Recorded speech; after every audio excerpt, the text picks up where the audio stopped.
Extraordinariamente, los aztecas diseñaron y construyeron por sí solos algo que pocos imperios dominaron: el acueducto. El acueducto tenía dos canales de 1,2 metros de alto por 90 centímetros de ancho. Mientras uno era limpiado y mantenido, se usaba el otro, y así nunca se interrumpía el suministro.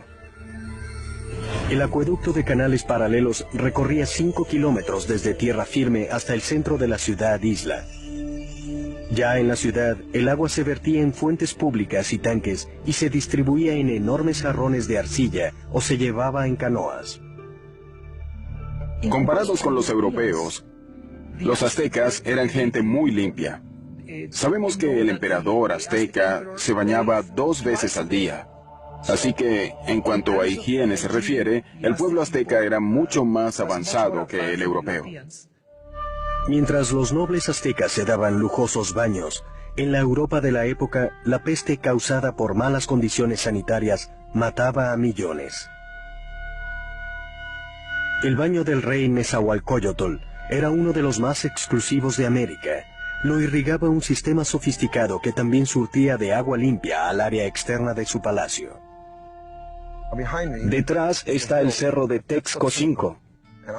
Allí, Nezahualcóyotl construyó un fantástico palacio y alrededor hizo virtualmente un jardín botánico con las flores exóticas de Mesoamérica.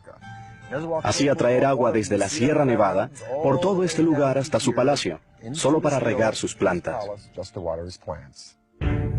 Para hacer un acueducto allí, Nezahualcóyotl tuvo que inundar un enorme cañón entre el cerro de Texcocinco y el cerro contiguo.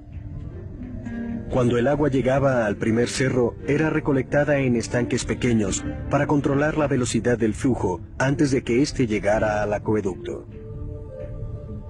Luego de cruzar el acueducto, el agua recorría un circuito alrededor del cerro de Texcocinco y caía por cascadas talladas en la roca para regar los jardines.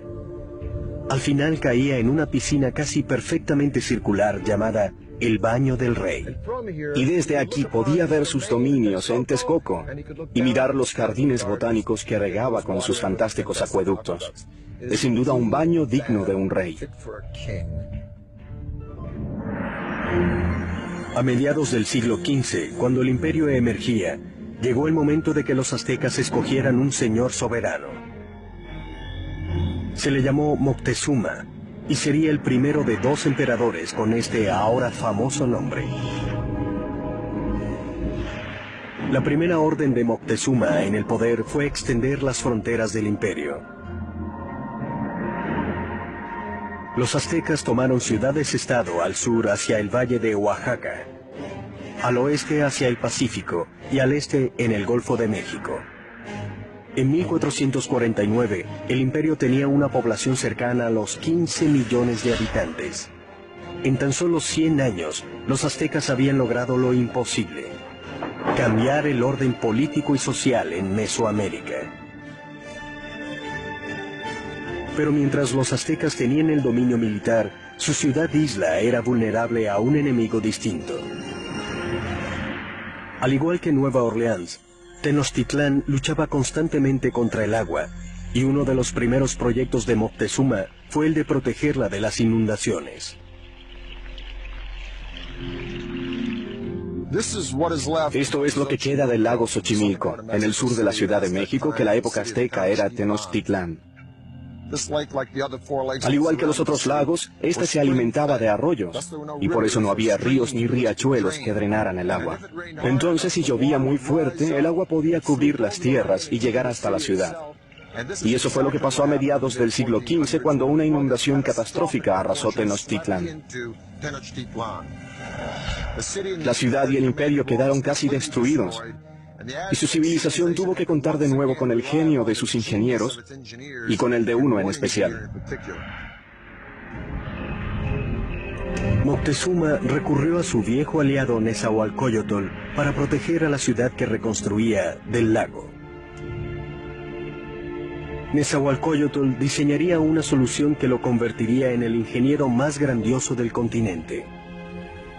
Su plan era crear una zona de seguridad alrededor de la ciudad, con un inmenso dique que protegería a Tenochtitlán y a sus habitantes. Así se construiría el muro de contención más grande de América para la época. Recorría 16 kilómetros al este la ciudad, desde el extremo sur del lago hasta el norte.